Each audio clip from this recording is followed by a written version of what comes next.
Estamos aqui para mais uma aula de ciências, né? Hoje a gente vai falar de caminho da eletricidade. Posteriormente iremos falar sobre os corpos que produzem som e que conduzem o som e ciclo da água. Serão 3 temas que nós iremos trabalhar nessa aula de hoje, tá certo? Então, acomodem-se. Boa aula para vocês aí em casa. Atenção, no tema. E quando concluir cada etapazinha dos nossos temas, sempre temos o quê? As nossas atividades, tá bom? Então, eu peço que vocês continuem com aquela relação que a gente sempre tem de troca de informações, Inclusive agora ultimamente tem uma coleguinha de vocês que me manda videoaula, que me faz chamada de vídeo, entenderam? Que me manda essas perguntas de vez em quando, tira fotos. E eu queria que todos vocês entrassem nessa mesma conexão e tentem mandar para mim o máximo de dúvidas que vocês encontraram, tá bom? Todas as vezes, aliás, nem todas as vezes que me procuram, é claro que a gente vai estar disponível, mas sempre que eu posso, eu retorno as ligações, eu retorno as mensagens, tá bom? Então eu não vou aqui mentir e dizer que eu estou sempre disponível, mas na hora que eu estou disponível, eu vou lá nas mensagens que me enviam, nos vídeos que me mandam, dou uma visualizada e qualquer coisa, qualquer dúvida, é só me procurar, tá bom? Então vamos ao tema. O caminho da eletricidade, nosso primeiro tema, tá lá na página 89, tá bom?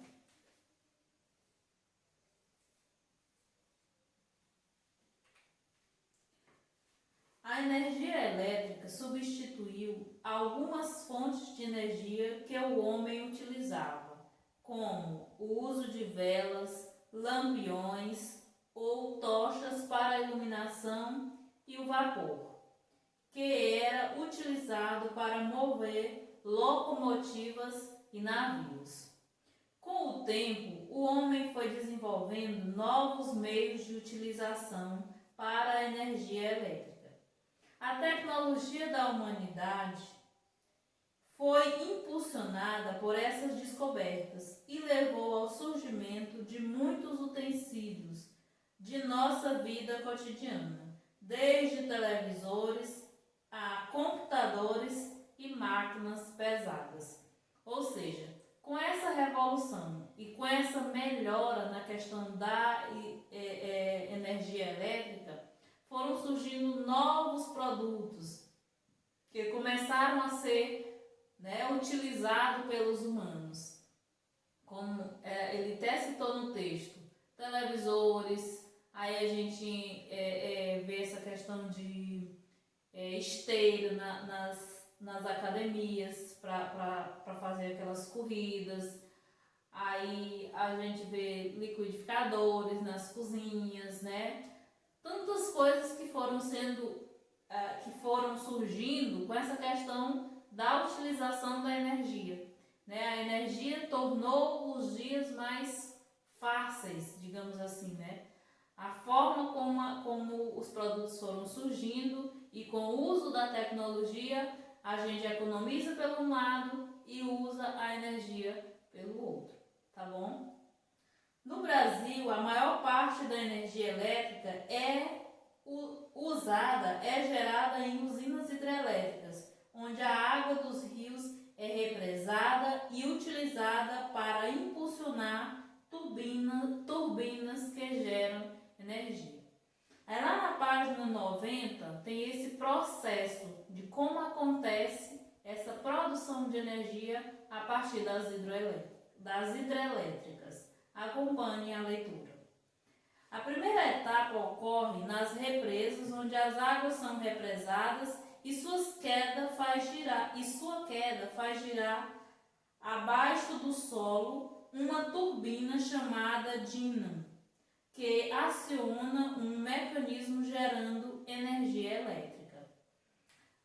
A segunda coisa que acontece, a fiação de alta tensão que cobre o país começa a partir dessas turbinas, chegando às cidades por meio dos postes e torres. As torres passam por muitos quilômetros, atravessando até muitos estados. Terceiro passo. Já nas cidades, existem estações de distribuição de eletricidade por meio da rede elétrica, formada por postes, transformadores e fiação apropriada para a iluminação pública das residências. E na fase 4, nas residências a eletricidade chega ao contador e deste passa pela parede por meio de conduite até chegar às tomadas. Nelas, colocamos o fio do eletrodoméstico e fechamos o circuito. Ligamos o aparelho ou abrimos, desligamos o aparelho. Ou seja, né, a energia é produzida lá nas hidrelétricas, a partir das fiações, ela é transportada para, né, os postes, aí esses postes vão levando essa fiação até chegar uma estação de energia, né, que é como se fosse o depósito dessa energia, e a partir dessa estação começa a distribuição para as casas. Né? E essa distribuição acontece quando chega nas casas, essa energia de certa forma fica liberada para todos os cantos da casa, em todas as partes a gente pode acontecer, por exemplo, uma descarga elétrica? Não, essa energia é distribuída em toda a casa, mas esse circuito fica aberto, né, nas tomadas, fica naqueles interruptores, então no momento, aliás, nas tomadas fica aberto, nos interruptores é como se ele ficasse fechadinho, né? Lá nas tomadas, se por acaso a gente coloca, eu até mencionei uma aula anterior que a gente falava sobre os cuidados que a gente tem que ter com a questão da eletricidade dentro de casa, né? Não podemos colocar, por exemplo, o dedo numa tomada, por quê? Porque o circuito está aberto. Então a gente pode acontecer um acidente com a gente. Né? No momento em que esse circuito fecha, quando eu coloco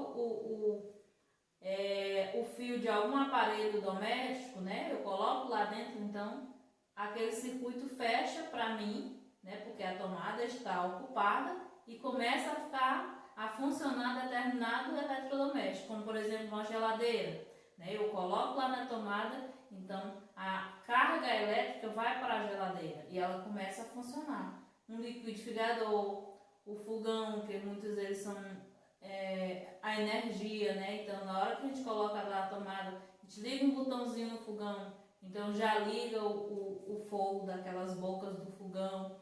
Ou seja, a energia está dentro da nossa casa, mas a gente precisa, né, de se utilizar dela, mas não é de qualquer forma, né? Porque podem acontecer acidentes, mas, né, ela está à nossa disposição, tá bom?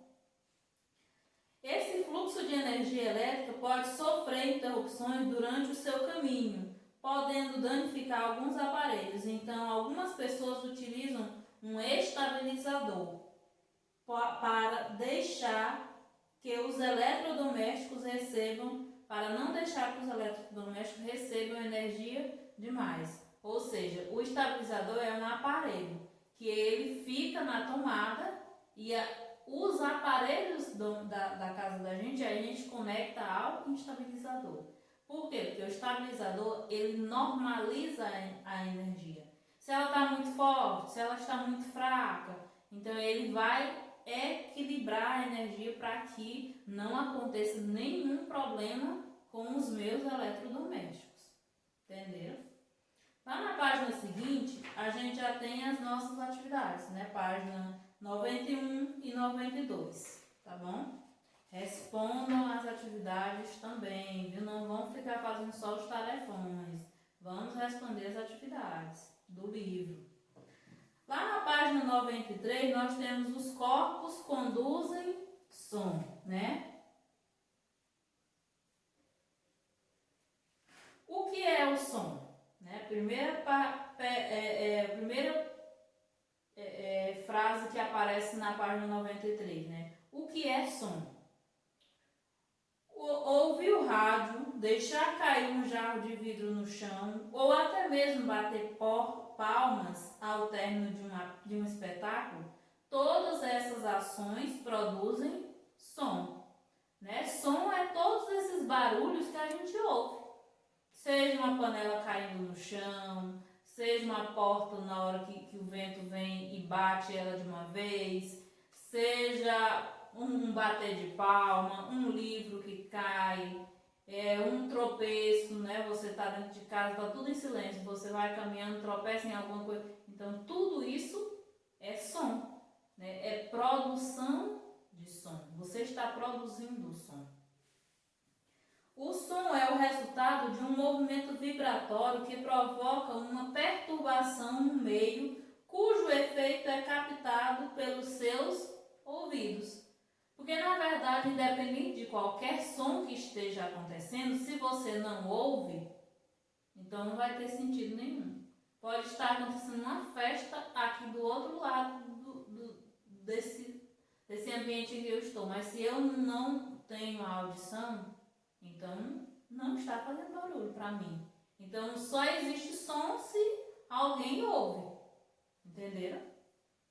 Se você colocar a mão em sua garganta e emitir um som qualquer, sentirá sua garganta tremer. São os movimentos vibratórios das suas cordas vocais provocando uma perturbação no ar. Para se propagar, o som precisa de um meio material, que pode ser sólido, líquido ou gasoso. Se puséssemos nosso ouvido perto do chão em uma estação de trem, sentiremos a vibração sempre que um trem se aproximar, o que provoca que o chão é um meio sólido de propagação sonora. Da mesma forma, as baleias conseguem se comunicar emitindo sons que são audíveis a longa distância. O meio de propagação é a água que se encontra no estado líquido. Por fim, ao ouvirmos uma canção no rádio, o som que ouvimos chega até nós pelo ar atmosférico, um meio gasoso. Ou seja, nós temos 3 tipos de emissões de som, seja sólida, líquida ou gasosa. O som pode se propagar em diferentes frequências, mas só conseguimos percebê-lo nas frequências que são compreendidas no intervalo de 20 Hz a 20.000. Frequências inferiores a 20 usa os intrassons, como os elefantes se comunicam, ondas superiores a 20.000 são os ultrassons. Os cachorros conseguem ouvir frequências ultrassônicas. Nos hospitais, utilizamos o eco, produzido pelas ondas nos órgãos para visualizar os tecidos em um procedimento chamado ultrassonografia. Navios e submarinos usam o sonar para detectar outras embarcações ou possíveis rochedos no mar. Ou seja, essa questão do som está sempre atrelada ou ao sólido, a objetos sólidos, ou a objetos líquidos, ou a objetos gasosos, né? E é como eu mencionei, sempre atrelada a essa questão do nosso ouvir, né? Aí ele menciona esses 20 Hz ou 20.000, porque a gente, de certa forma, está entre 20 e 20.000. Baixo de 20 e acima de 20.000 já não fica mais confortável para o ser humano. Os corpos conduzem som. Aí nós vamos para o outro ponto. Falamos de corpos que produzem. Agora vamos falar de corpos que conduzem. São corpos que transportam. né, que emitem. Na natureza há corpos que produzem vibrações que se propagam em qualquer meio material, sólido, líquido ou gasoso. Assim como a eletricidade, dizemos que são os corpos bons condutores de som. Né? Quando nós estudamos sobre eletricidade, tinha os corpos bons condutores de energia. Então agora nós temos os corpos bons condutores de som. Os metais, os líquidos e o ar são exemplo de bons condutores de som. Eles produzem vibrações e originam as ondas sonoras. Aí nós temos o ferro, o alumínio e o ouro. Né? Por mais que a pancadinha seja leve, mas a gente consegue ouvir esse som com uma facilidade maior. Em geral, materiais maleáveis como a lã, o tecido e a espuma não emitem vibrações e não dão origem a ondas sonoras. São, assim, corpos mal condutores do som, né? Se a gente tá com uma bolinha de lã aqui, né? Aquelas lãs que as pessoas produzem tapete, essas coisas, né? Que a gente chama de barbante. Se ele cai no chão, se a pessoa não estiver muito próximo, não vai ouvir o barulhozinho dele caindo no chão. Diferente de uma panela, que se você estiver na cozinha e você derrubou uma panela, quem está lá fora da casa ouve o barulho. Então, a emissão do barulho é muito maior quando é uma panela do que quando é um pedaço de tecido, né? É bem diferente. Então, aqueles que emitem um barulho maior são bons condutores de som. Aqueles que emitem um barulho menor são os maus condutores do som. Em geral, eu já falei da questão da lã, todo som tem sua medida por meio do seu timbre. E hoje é muito importante sabermos de que maneira os técnicos realizam essas medidas como proteção contra a poluição sonora. Como eu disse para vocês, né, em relação a outras áreas, a outras aulas, essa questão da poluição sonora também existe, né? E aí, onde existe essa questão da produção muito grande de som, tem que haver, de certa forma, produtos que consigam barrar esse som, né? Se eu estou bem aqui em um quarto e eu preciso que todo o barulho que eu estou fazendo aqui não saia porta fora ou não saia, né, das paredes, vou ter que, de certa forma, isolar essas paredes. Existem produtos hoje que a gente consegue isolar o som, né, a saída de som. Aí nós temos o que? O nosso ouvido capta os sons à nossa volta até mesmo quando estamos dormindo. Os sons que ouvimos muitas vezes alertam-nos para ações que não estamos vendo. Exemplos: toque de celular, freio de um carro, toque do despertador, né? São exemplos que o nosso ouvido consegue captar. São os sons que ele consegue captar, né? Por exemplo, a gente coloca um despertador para a gente poder acordar naquele determinado horário. Então, se o celular ficar perto ou aquele reloginho que é despertador fica próximo da gente, a gente consegue ouvir aquele barulho e acordar, né? Tem gente que mesmo que não consiga acordar, mas aquele barulho incomoda, aí faz com que ele se mexa muito, né? Enquanto o barulho está tocando. Por quê? Porque ele não está conseguindo ter um sono tranquilo.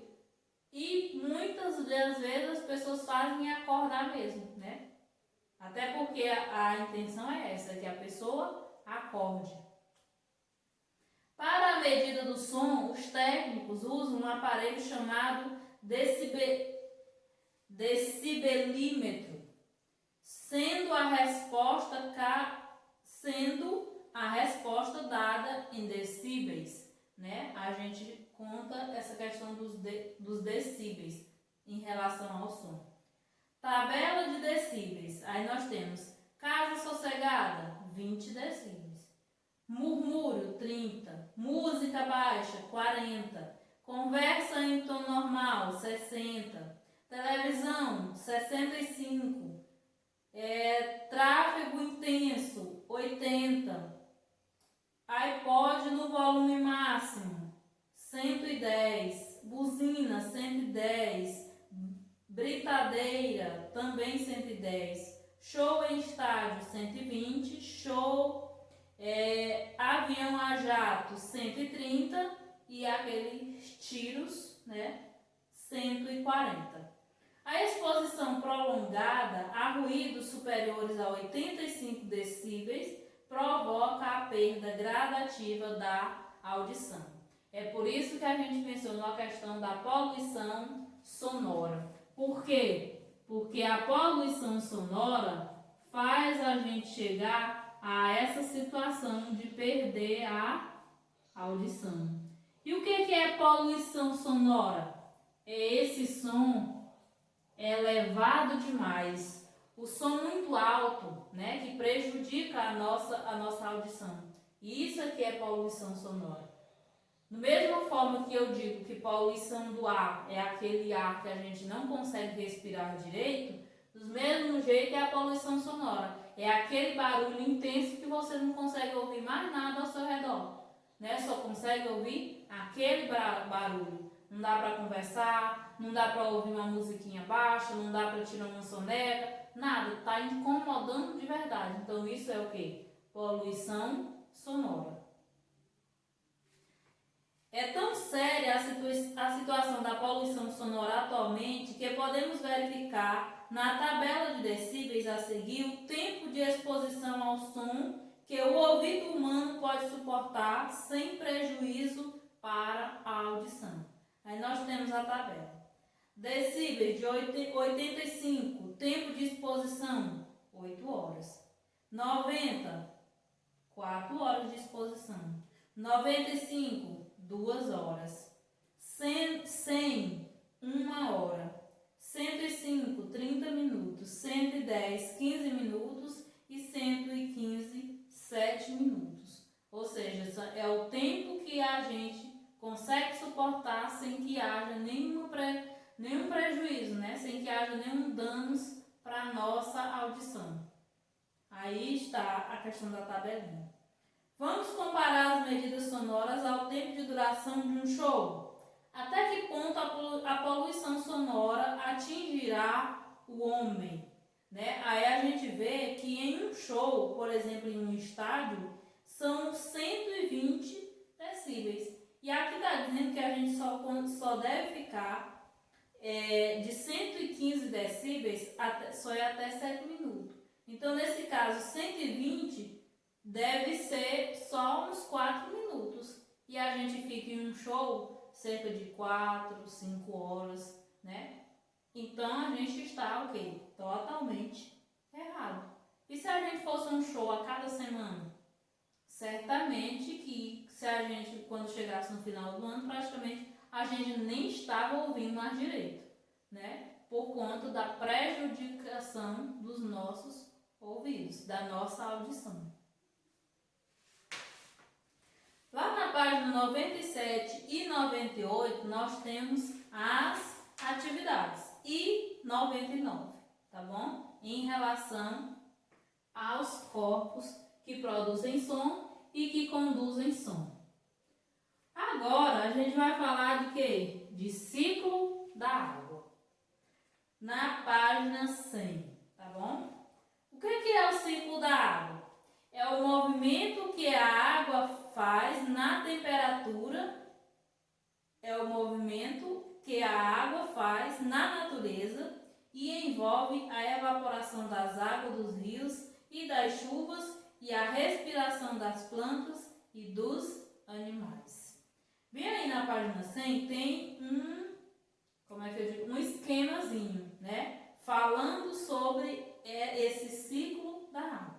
Vocês acompanhem aí no livro, tá bom? A água segue um processo permanente de transformação na natureza, passando de um estado para outro, né? é uma coisa permanente. Tia, mas o que é permanente? É uma coisa que acontece sempre, né? Ela está se transformando a todo instante. Ela sai do estado líquido, vai para o estado gasoso, vai para o estado vai para o estado sólido, volta para o estado líquido, vai para o gasoso, vai para o sólido e vice-versa. Ou seja, ela está sempre se transformando, sempre mudando de estado. E isso é o quê? Permanente. Vamos lá. A essa transformação e circulação da água dá-se o nome de ciclo. Né? É essa transformação da água, a gente dá o nome de ciclo da água. Ou ciclo hidrológico. Porque eu já mencionei para vocês essa questão, né? Se eu estou falando de hidrologia, eu estou falando de água. Que se desenvolve através da evaporação, condensação, precipitação, infiltração e transpiração. Não entendi, tia. Bom, acontece através da evaporação, ou seja, a água líquida, né, está aqui no riozinho, ela é aquecida pelos raios solares, né, e ela evapora. Então, isso aqui é o quê? É evaporação, o primeiro processo. Depois ela se condensa, né? Ela consegue se juntar aqui, ó, nas nuvens. Depois ela precipita. O que é a precipitação? É as chuvas. Eu também já falei disso para vocês, né? Na hora que ela se precipita é porque essas nuvenzinhas começaram a despencar em forma de gotículas de água. Aí ela infiltra. Que infiltração é essa? No solo, né? Aqui deixou de ser o quê? De ser mar, por enquanto, né? E aí virou o quê? Virou solo. Aí nós temos aqui agora o quê? As plantinhas e as gotículas d'água estão caindo aqui no solo. E acontece o quê? A infiltração, né? Através das raízes das plantas e através desse solo que está maravilhoso, cheio de capinzinhos, aí a água da chuva cai nesse solo e infiltra no chão. Depois que a chuva passa, aí acontece o quê? A transpiração. O que é essa transpiração? A planta começa a absorver essa água que está aqui no solo e essa água vem para cá, vem pelas raízes da planta e vai, né, nutrindo essa planta. E a planta começa a transpirar essa água de volta. Do jeito que a gente transpira sozinho, a planta também vai transpirando. Você já viu aquelas plantas bem murchinhas? É porque ela transpirou bastante e o chão que ela está colocado não tem água suficiente para nutrir ela de volta. Então, o solo a temperatura alta só sugou a água da planta. E ela, no lugar onde ela está, não tem mais água para nutrir ela. Aí o que? A plantinha ficou murcha. Mas se tiver água suficiente na raiz da planta para nutrir, acontece um processo muito bonito. Da planta evaporar, mas ao mesmo tempo ela sugar a água do chão. Então ela fica verdejante apesar das temperaturas altas. Tá bom? Aí então aconteceu o quê? Aconteceu a evaporação, a condensação, a precipitação, a infiltração e a transpiração. E no final nós temos o quê? Nós temos um ciclo hidrológico. Por quê? Porque nós vamos ter tudo de novo, né? Na hora que essa planta transpirou, o solo transpirou, o que aconteceu? Essa água está evaporando. Para onde que ela foi? Ela foi de volta para a natureza, de volta para o espaço, para a atmosfera.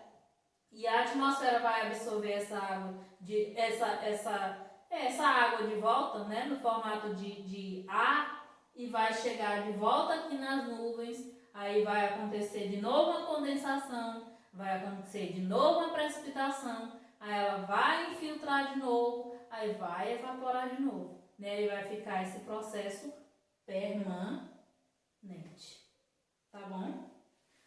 Lá na página 101, né, nós temos a questão da explicação sobre cada um desses temas. Evaporação, o calor irradiado pelo Sol aquece a água dos rios, lagos, mares e oceanos, provocando a evaporação.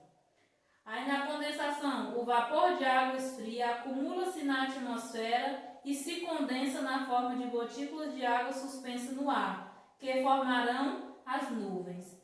Na precipitação, com muita água condensada na atmosfera, inicia-se o processo de precipitação, em que as gotículas suspensas no ar se tornam pesadas e caem no solo na forma de chuva. A infiltração, quando o vapor da água condensado cai sobre a superfície da terra, ocorre a infiltração de uma parte dessa água que vai alimentar os lençóis subterrâneos, que é os lençóis que ficam aqui, ó, abaixo do solo, né, que ficam embaixo da raiz das plantas, lá no fundo. A transpiração, parte da água que se infiltrou no solo, pode ser absorvida pelas plantas, que depois de utilizá-la, devolvem-na à atmosfera por meio do processo de transpiração. Tá bom? Aí na página 102, nós temos a atividade, que vai falar sobre o ciclo da água, 102, 103, 104, e na página 105 se encerra a atividade, tá bom? Até a nossa próxima aula de ciência. Boa aula em casa, tá bom? Só lembrando dos cuidados que tem que ter ao sair de casa, usem máscara, levem o álcool em gel no bolso ou na bolsa, tá bom? Se cuidem, por favor. As medidas de isolamento estão diminuindo? Sim, mas o coronavírus ainda não foi embora, infelizmente, tá certo? Nem as vacinas ainda não foram liberadas. Então, vamos se cuidar e vamos aguardar um retorno próximo, tá bom? Boa aula em casa.